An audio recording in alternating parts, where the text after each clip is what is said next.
Graça e paz aos irmãos, amém? Amém. Boa noite para vocês. Amém. Amém. Irmãos, que bênção, glória a Deus.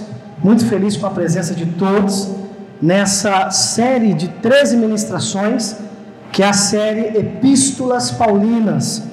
E vamos iniciar hoje com a carta de Paulo aos Romanos, que é uma das 13 cartas que Paulo nos escreve. Que coisa maravilhosa. Eu gostaria de ler com você um texto que está em Romanos, no capítulo de número 1 e o versículo de número 1. Enquanto você procura, gostaria de lembrar que semana que vem, quarta-feira, iremos continuar nossa série com 1 Coríntios. Nosso irmão Emerson estará aqui trazendo uma palavra poderosa para o nosso coração. E você que veio, retorne na quarta-feira que vem. Não deixe de participar. E lembrando que aqueles que participarem aí de uma forma ativa, de 13 participaram de pelo menos 10, nós estaremos fazendo um sorteio de um livro e também terão um certificado de participação da série Epístolas Paulinas. Tá bom? Romanos capítulo de número 1 e versículo de número 1. Quem encontrou diz amém. Amém. Quem não encontrou, pede socorro para o irmão do lado aí que ele vai te ajudar. Paulo, servo de Cristo, chamado para ser apóstolo, separado para o Evangelho de Deus, a qual foi prometido por ele de antemão por meio dos seus profetas nas Escrituras Sagradas. Irmãos, falar da carta de Paulo aos Romanos é um grande privilégio e, ao mesmo tempo, uma imensa responsabilidade, porque essa carta ela é considerada como um tratado teológico doutrinário do Novo Testamento. Há quem a chame de o Evangelho segundo Paulo, como alguns teólogos, Hernando Dias Lopes, Augusto Nicodemos, diz que Romanos é o Evangelho de Paulo. É Paulo pegando o Evangelho e traçando as doutrinas principais e basilares para a nossa fé doutrinária. E quando eu falo que Romanos é um tratado, é porque Romanos é diferente das demais epístolas que Paulo escreve. Vocês vão ver durante a série que Paulo escreve 13 epístolas, 13 cartas para igrejas, para direcionar igrejas. Só que Romanos é diferente, porque a carta ela sempre tem um punho de resolver um problema interno da igreja. Mas Romanos, além de Paulo resolver alguns problemas internos da igreja, Paulo também vai fazer uma defesa da fé cristã. Paulo ele vai descrever em Romanos algumas coisas que nem os apóstolos haviam entendido. Nem Pedro, nem João estavam compreendendo com uma certa clareza. E Paulo vai descrever com magnitude. Tanto que se você pegar a segunda carta do apóstolo Pedro, o apóstolo Pedro vai dizer que Paulo escreveu coisas difíceis de serem entendidas, coisas maravilhosas, coisas que lhe cabia, porque Paulo era uma pessoa estudada. E é interessante nós pensarmos nisso, porque quando Deus usava um homem naquela época, Deus ele usava a inspiração para a escrita, mas não tirava a personalidade do autor, do escritor. Por isso que você vai ver que as cartas são diferentes. A carta de Pedro é diferente da carta de Paulo. A fala de Pedro é diferente da fala difícil de Paulo. Se você pegar o Evangelho de Lucas, que é um médico, um doutor, você vai ver que Lucas ele vai ter uma linguagem mais difícil de compreensão, se você comparar com o Evangelho de Mateus, com o Evangelho de Marcos. Porque Deus não anula a personalidade do autor, mas a escrita é inspirada. A forma com que foi escrita foi o que Deus quis que fosse registrado, mas Ele não anulou a capacidade do escritor, a capacidade de verbalização do escritor. Então, Romanos, se você ler uma única vez, você vai sentir um pouco de dificuldade de compreensão. Porque Romanos é uma carta onde Paulo vai escrever com uma certa dificuldade teológica devido aos seus ensinamentos e ao seu estudo também. E quando nós falamos da carta de Paulo aos Romanos, nós não poderemos deixar de falar da história da igreja. Para quem não sabe o que é a história da igreja, logo depois que Jesus ele vai assunto aos céus, logo depois que Jesus ele deixa a terra, ele vai para o céu, para a glória, que está lá em Atos no capítulo 1, a Bíblia vai dizer que os apóstolos continuam a obra que Cristo implantou. E depois dos apóstolos, os pais da igreja vão iniciar esta obra. Por exemplo, até o ano 100, Paulo, Pedro, João ainda estava vivo, até o ano 90, 80. Só que depois disso eles morrem. Mas os discípulos de Paulo, os discípulos de João, os discípulos de Pedro continuam. E esse nós chamamos o período dos pais da igreja, ou o período da história da igreja, aonde a igreja vai ser constituída. Então, a partir do ano 100, nós vamos ver grandes nomes da história da igreja, homens usados por Deus para estudarem as Sagradas Escrituras. E quando nós falamos de Romanos, nós iremos falar de homens que foram impactados por Romanos. Por exemplo, a conversão de um dos maiores expoentes do cristianismo no período da história da igreja, chamado Agostinho de Hipona, ou como a igreja católica o chama, Santo Agostinho. Agostinho era um jovem devasso, um jovem que saía com várias mulheres, um jovem pervertido. Imagina um jovem aí que tem a vida louca. Era Agostinho. Só que um dia os escritos relacionados a Agostinho, a própria história de Agostinho, vai dizer que Agostinho estava em um jardim, na casa de um amigo, e Agostinho ali na casa de um amigo, nesse jardim sentado, ele ouve uma voz de uma criança que diz assim: olha, toma e lê, toma e lê, toma e lê. E Agostinho começa a procurar essa criança e não vê. Mas quando Agostinho olha um pouco mais à frente, tinha uma Bíblia na mesa. E Agostinho então pega aquela Bíblia e ele vai abrir aquela Bíblia e vai cair em Romanos no capítulo de número 13. Agostinho começa a ler. E a leitura que Agostinho fez de Romanos 13 foi como uma flecha no seu coração. Foi como se tirasse os tampões do seu ouvido. Foi como se fosse uma luz clareando a obscuridade da sua alma. E a partir daquele momento, Agostinho se converte daquela vida depravada. E Agostinho se torna um grande homem de Deus, um dos maiores expoentes da teologia cristã. Uma fonte aonde os maiores reformadores vão beber. Porque Martinho Lutero, Calvino, Zwinglio, Savonarola, que foram os reformadores da França, da Inglaterra, da Alemanha, vão estudar Agostinho e ser impactados pelos escritos de Agostinho para reformar a teologia e a fé cristã nos países que eles estavam. Então Agostinho se converteu ao ler Romanos, ao ler a carta de Paulo aos Romanos.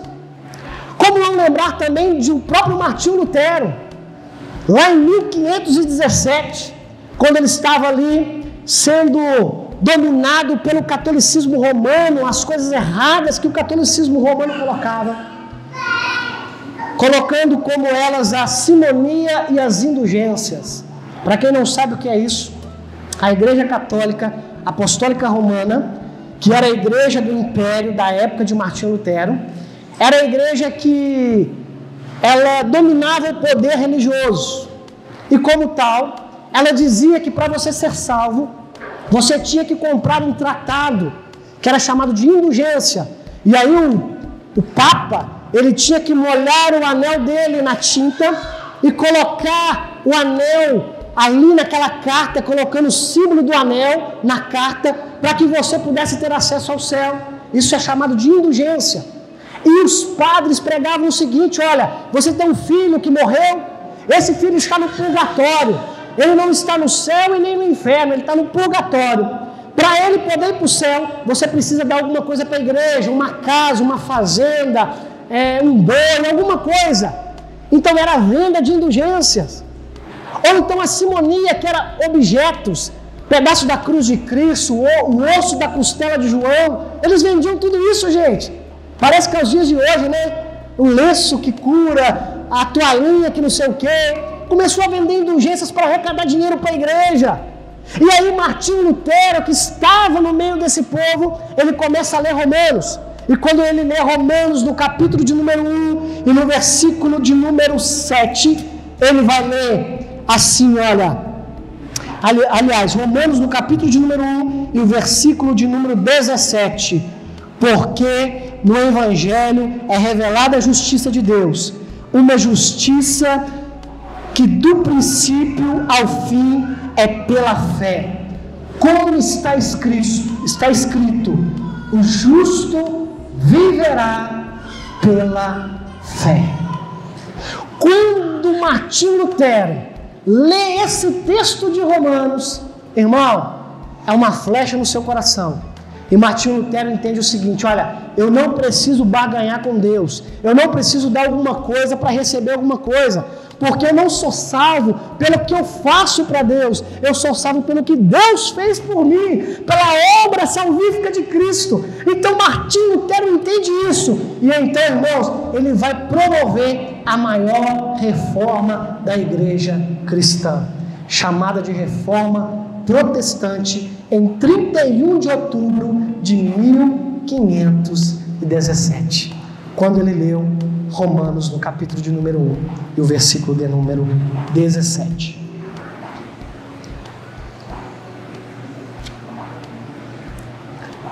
Um terceiro ponto que eu acho importante do pano de fundo de Romanos para a história da igreja é no século XVIII. No século XVIII, na rua Aldesgard. Às vezes você nunca ouviu falar dessa rua e nunca ouviu falar do chamado Clube dos Santos. Clube dos Santos era um grupo que se reunia nessa rua no horário marcado para orar, para uma oração. E eles se reuniam sempre no mesmo horário, no mesmo dia, para fazer uma oração chamada Clube dos Santos, Henrique. E junto desse grupo tinha um homem chamado John Wesley. Acho que você já ouviu falar desse nome, John Wesley. E John Wesley, um dia, na reunião do Clube dos Santos, lá na rua Aldesgard, John Wesley, ele abre o livro de Romanos, ele começa a ler o livro de Romanos, e começa a ler um comentário de Martinho Lutero, o prefácio do comentário de Martinho Lutero sobre a carta de Paulo aos Romanos. Irmãos, John Wesley é impactado por essa verdade. E a história vai dizer que John Wesley é avivado naquele dia de uma forma tão grande.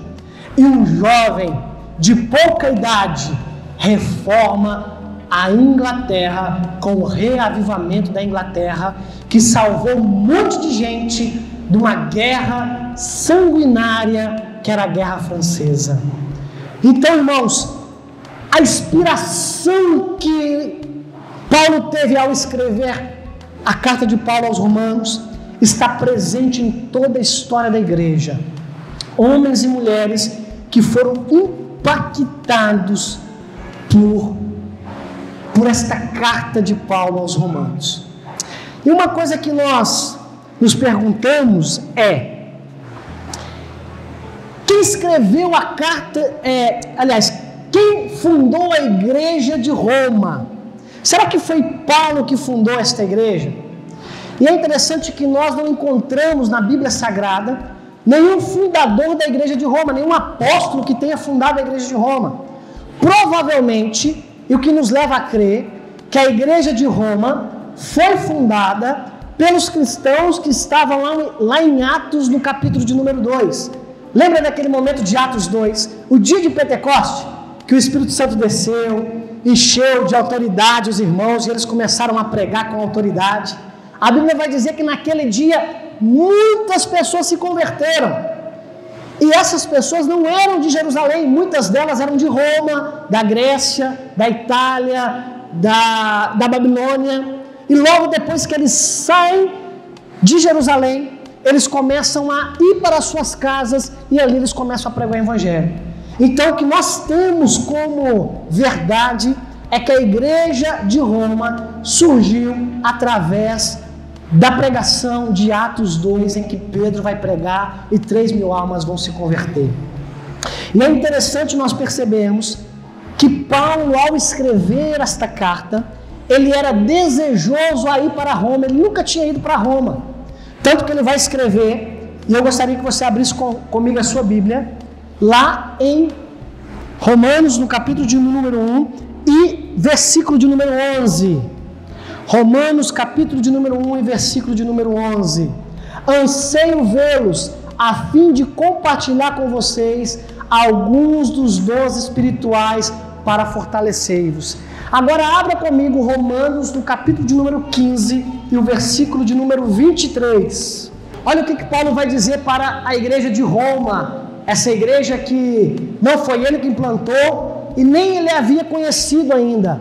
Ele vai dizer assim, olha, mas agora, não havendo nessa região nenhum lugar em que preciso trabalhar, e visto que há muitos anos anseio vê-los, planejo fazê-lo quando for à Espanha.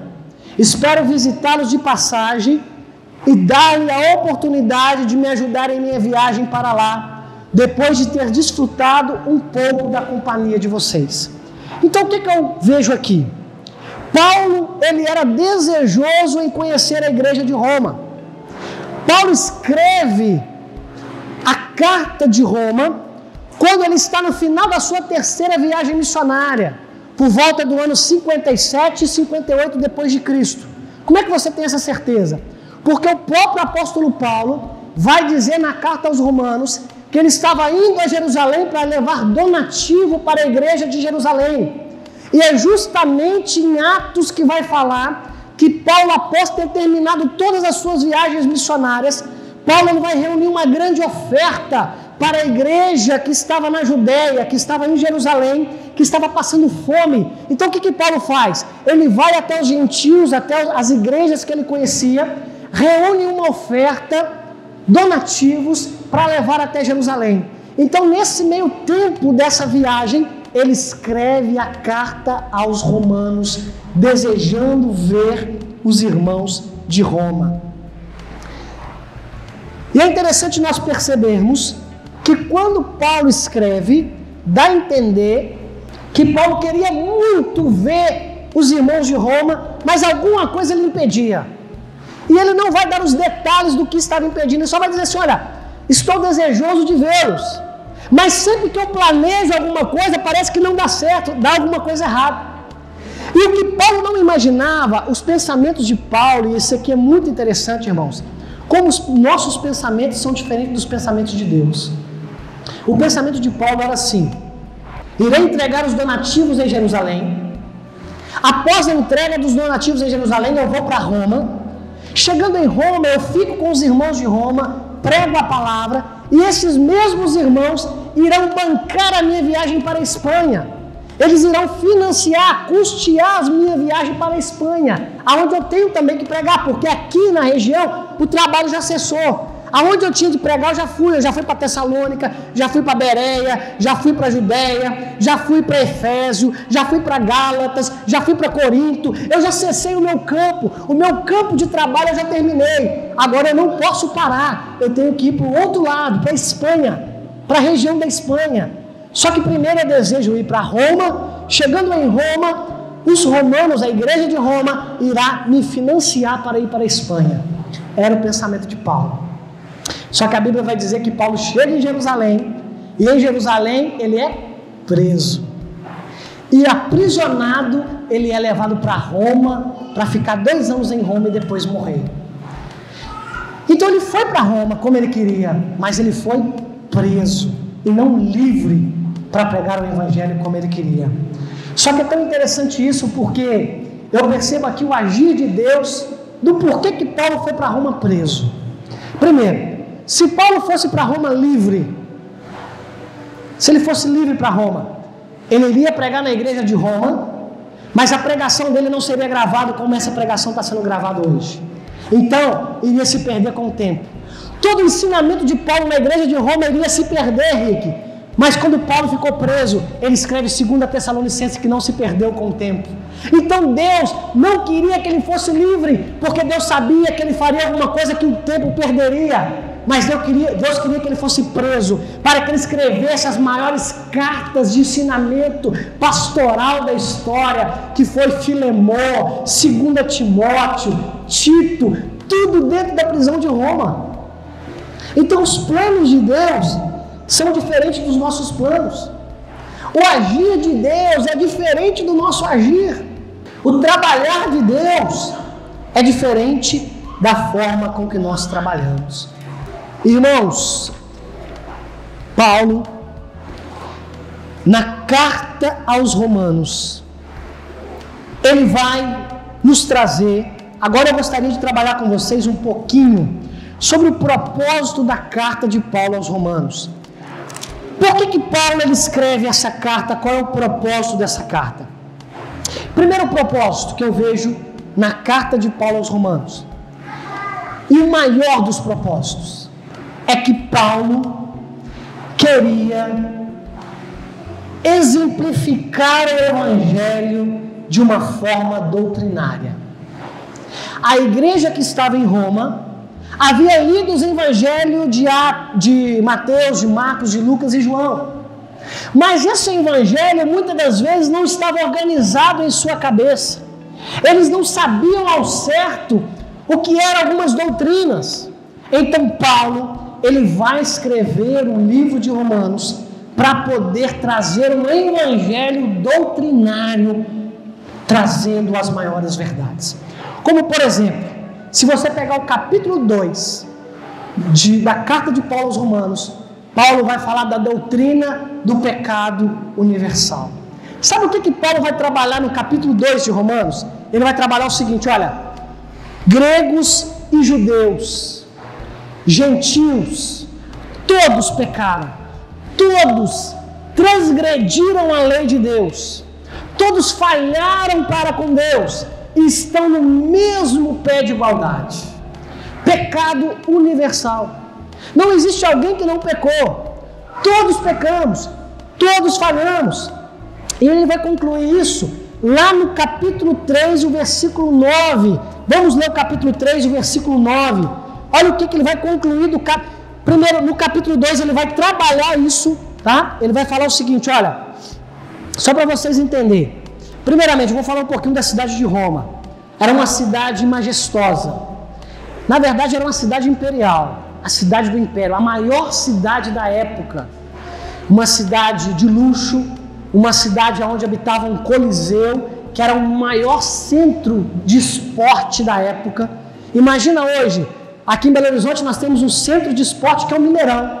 Naquela época, o centro de esporte da época era o Coliseu Romano, onde os gladiadores entravam na arena para lutar e a plateia ficava assistindo. Aquilo era um esporte, aquilo era como se fosse um atrativo para eles. Então era o maior centro esportivo, estava em Roma. Roma era uma cidade gigantesca, populosa, rica economicamente. Só que Roma era uma cidade muito imoral. Alguns historiadores vão dizer que Roma era o esgoto da humanidade. Todos os imperadores romanos foram homossexuais e as suas mulheres meretrizes. Todos eles, sem deixar nenhum. Roma era uma cidade muito promíscua, uma cidade de fornicação, uma cidade de mentira, uma cidade de muita violência. E a igreja de Roma habitava um grupo chamado Edonitas e Moralistas.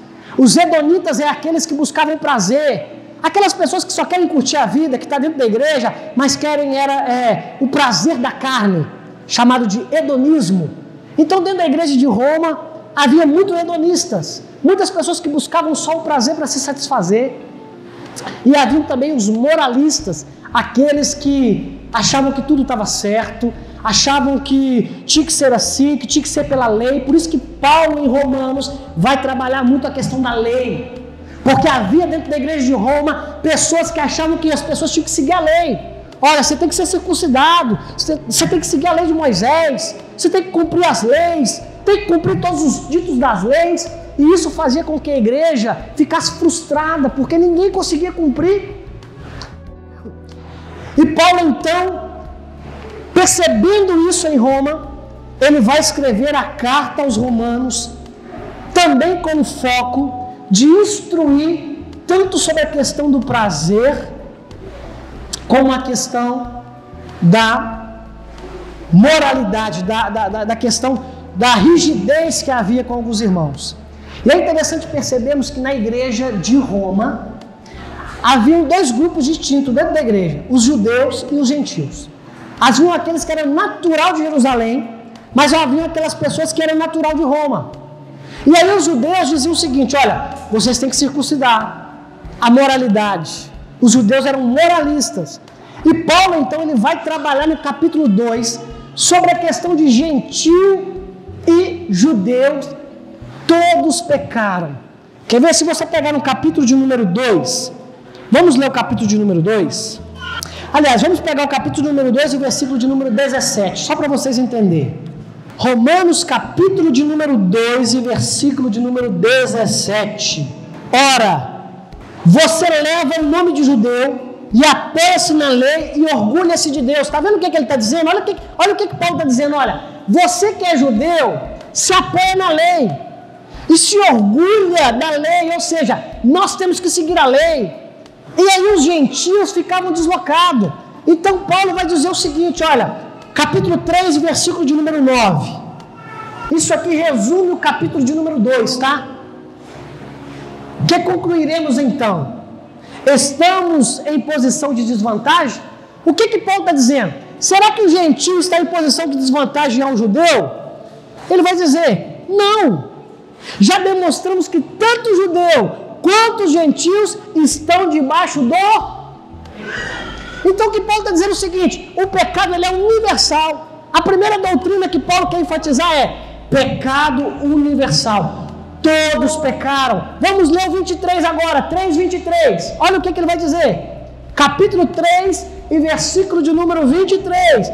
Olha a verdade que Paulo quer nos ensinar. Olha a doutrina que Paulo nos ensina.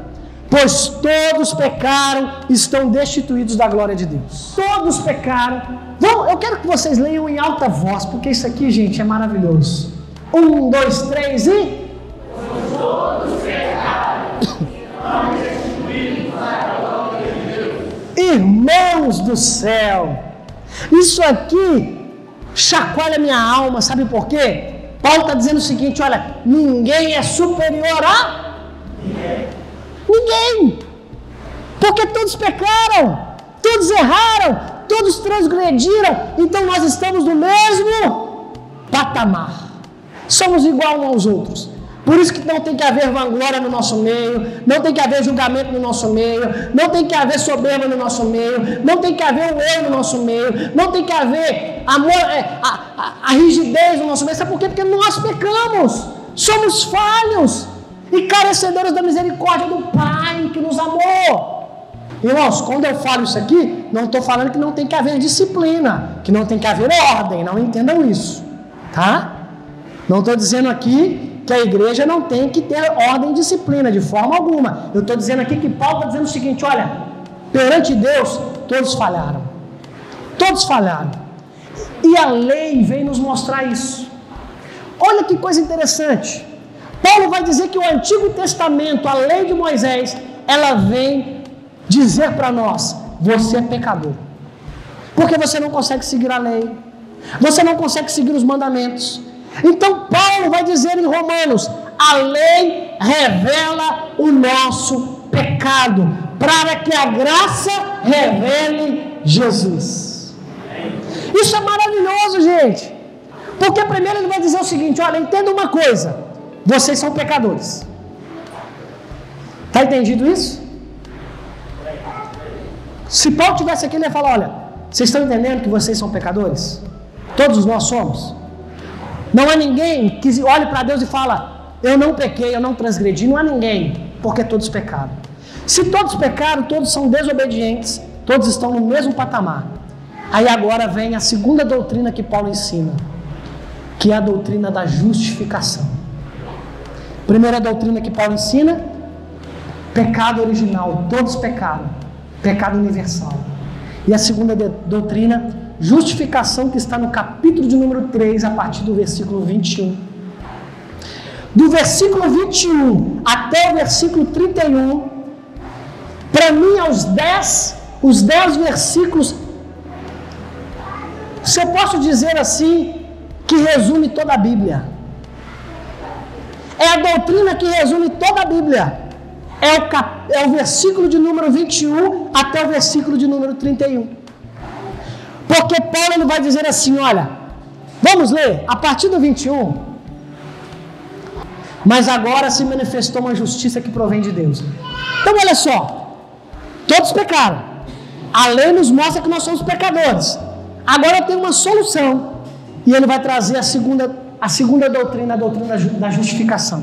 Mas agora se manifestou uma justiça que provém de quem? De mim mesmo. Que provém de Deus. Independente da lei, da qual testemunha a lei e os profetas. E aí Paulo vai falar da justificação. Sabe o que é justificação, meu irmão? É tornar justo alguém que é injusto. Só Deus pode nos justificar. É como se Deus olhasse para mim, pecador, transgressor da lei, e falasse assim, olha, você por você mesmo, você não consegue se salvar. Você não consegue ser justo. Mas eu morri na cruz do Calvário. E por morrer na cruz do Calvário, por tomar o seu lugar, pela redenção, pela expiação, eu agora digo para você, você é justo diante de mim. Justificação. Então Paulo vai dizer o seguinte, olha, ninguém tem que se gloriar, porque não parte de nós, parte de Deus. Não é a obra que eu faço para Deus que me salva, mas é a obra que Deus fez por mim que me salva. Vocês estão entendendo isso, gente? Não é o que eu faço na igreja que me salva, mas é o que Jesus já fez que me salva. Não é o que eu faço na igreja que perdoa os meus pecados, mas é o que Jesus já fez para os meus pecados serem perdoados. Então Paulo está dizendo o seguinte, olha, todos pecaram, mas a graça da mesma forma vem para todos. A justificação veio para todos, porque se todos transgrediram, Deus também morreu para todos, para a salvação de todos. Por isso que todos nós estamos juntos. Por isso que ele fala, o justo viverá pela fé. Eu não preciso fazer nada para Deus, porque Ele já fez por mim, irmãos. Que coisa grandiosa que Paulo está trabalhando aqui. Que coisa maravilhosa que Paulo está descrevendo aqui. No capítulo de número 4 de Romanos, Paulo vai ilustrar a justificação, trazendo o exemplo de Abraão. Paulo vai continuar falando de justificação, só que agora ele vai usar o exemplo de Abraão. Ele vai falar na prática como Abraão foi salvo pela fé. Porque ele vai dizer o seguinte, Abraão nem mesmo conhecia Deus, nem mesmo sabia quem era Deus, mas Deus o chamou por causa da fé, por causa da graça do próprio Deus. No capítulo de número 5, Paulo vai falar dos frutos da justificação. Paz no passado, graça no presente e glória no futuro. No capítulo de número 6 de Romanos, Paulo vai falar de uma nova vida em Cristo. E nesse capítulo, ele fala algo maravilhoso. É como se, no capítulo 6 de Romanos, Paulo falasse assim, olha, cada um de nós teria que andar com a carta de óbito no bolso. Porque todos morreram, mas viveram em Cristo. Então ele vai dizer no capítulo de número 6 o seguinte, todo mundo morreu e viveu agora em Cristo. Aqui eu lembro de Agostinho.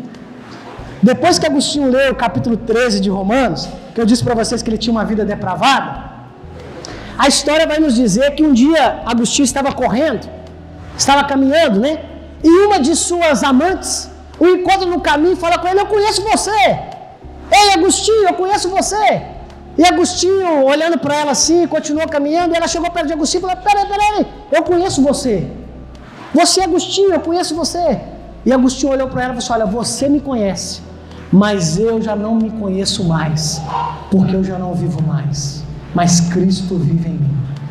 Irmãos, ele foi transformado, largado daquela vida depravada, porque quando ele leu Romanos, ele entendeu que ele havia morrido, e Cristo viveu agora nele. Capítulo 7 de Romanos, Paulo vai falar do drama interno do coração. Capítulo 8 de Romanos é o capítulo da libertação. Ele vai falar da obra do Espírito Santo e da libertação pelo Espírito Santo. Os capítulos de número 9, 10 e 11, Paulo vai falar da soberania de Deus na salvação. Eu queria ler o capítulo 9 e 16 para você entender. Capítulo de número 9 e versículo de número 16 de Romanos. Portanto, isso não depende do desejo ou do esforço, mas vamos ler juntos?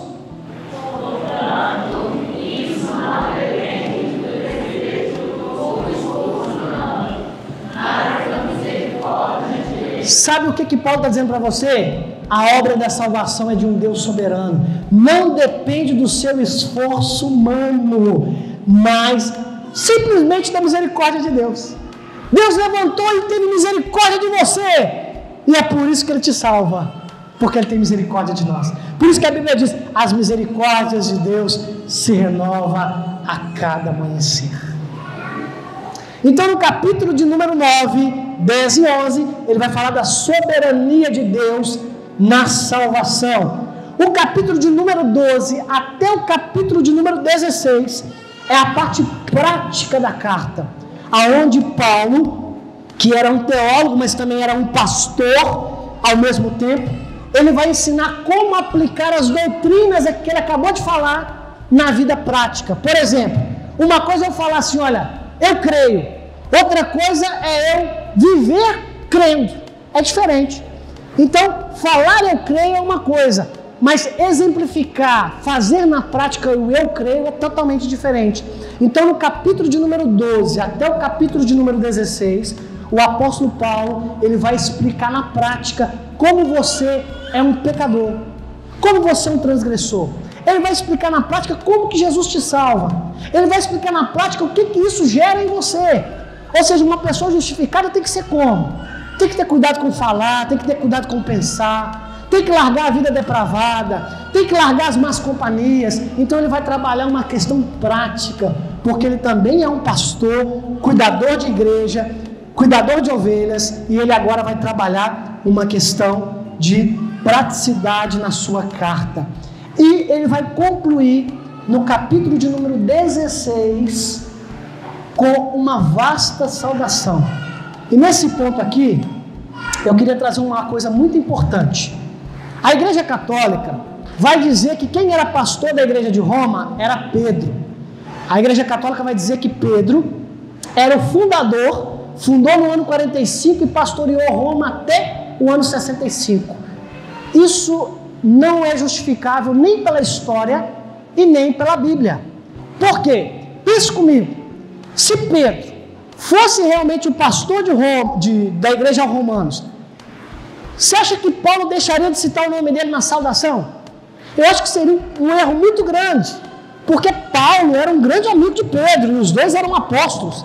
E no capítulo de número 16, Paulo vai fazer uma vasta saudação para Priscila, para Áquila, para várias pessoas, e hora nenhuma ele fala o nome de Pedro. Seria uma grande ofensa ao Pedro, que é o pastor da igreja, não ser citado pelo próprio apóstolo Paulo.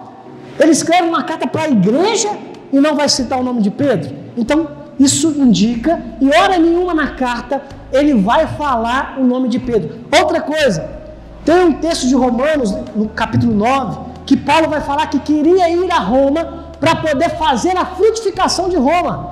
Ou seja, se Pedro estivesse lá, Paulo estaria dizendo assim, olha, Pedro não é frutífero, então eu vou ir aí para frutificar. Seria uma ofensa para Pedro. Se Pedro estivesse lendo essa carta e falando, peraí, ele está falando que vai vir aqui para frutificar aqui? Será que ele não percebe que eu estou aqui como pastor?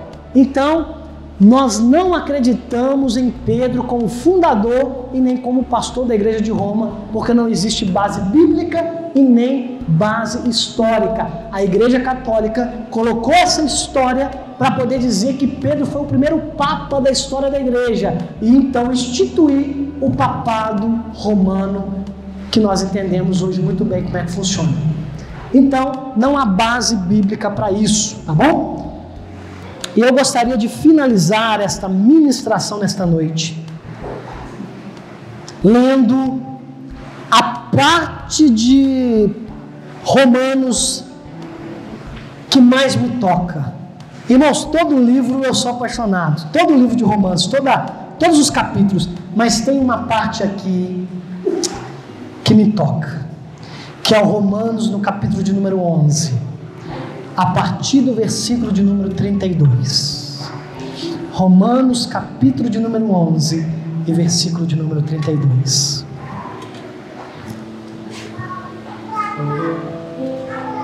Irmãos, isso aqui me traz uma humildade, isso aqui me faz ser mais humilde, isso aqui me faz entender mais o quanto que Deus me ama.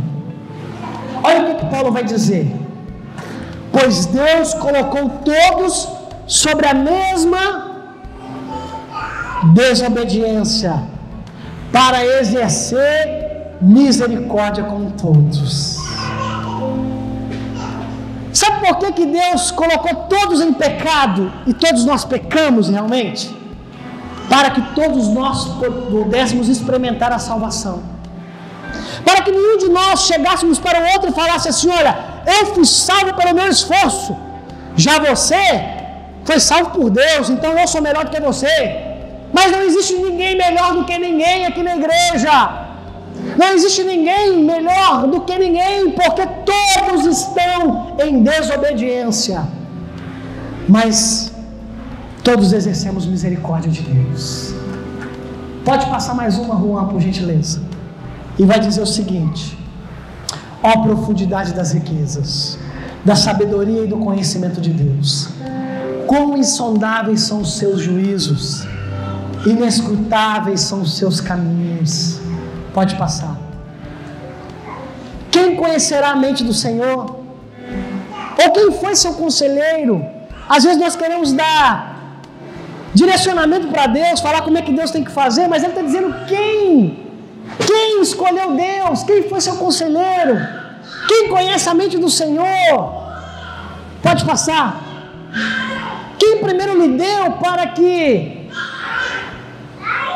Ele o recompense? Quem de nós aqui deu primeiramente uma coisa para Deus, para que Deus pudesse nos dar em troca? Ninguém.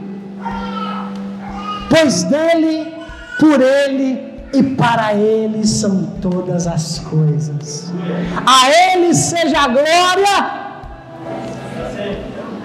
Irmãos do céu, a minha alma grita nesta noite dizendo o seguinte: todos nós devemos amar a Deus incondicionalmente. Todos nós devemos nos amar mutuamente como irmãos e família e igreja, sem se achar melhor uns dos que os outros.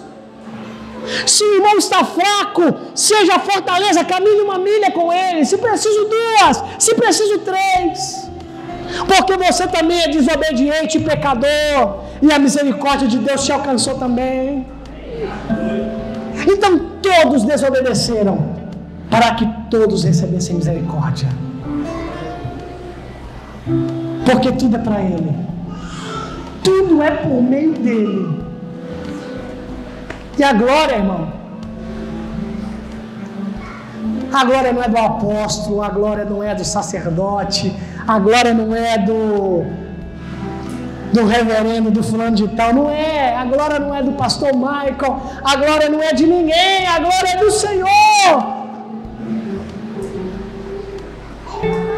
Por isso que Paulo vai dizer: por acaso Paulo morreu por vocês? Isso aqui vai ser até falado, né, na próxima, em uma das epístolas aí, né? Por acaso foi Paulo, por acaso foi Apolo que morreu por vocês? Não, quem morreu por vocês foi Cristo. Então quem tem que ser adorado é Cristo, quem tem que ser glorificado é Cristo, quem tem que ser exaltado é Cristo, porque dele, por ele, para ele seja a glória. E a esse Deus que nos trouxe a graça sem merecermos, que nos justificou Se Paulo estivesse aqui hoje, Paulo falaria assim: olha, sabe o que eu quero que você entenda? É que você pecou, mas Cristo veio e justificou a sua vida. Cristo carregou uma cruz que era para nós carregarmos. Cristo levou o pecado da humanidade. E naquele momento de cruz, Ele diz: está consumado. A obra está completa. E essa obra na cruz salvou a humanidade perdida. Nos tornou justo pela cruz de Cristo. A cruz de Cristo foi o altar aonde Ele pregou o amor. O amor por mim e o amor por você. Adoremos esse Deus, porque a Ele é a glória, a Ele é o louvor, a Ele é a honra.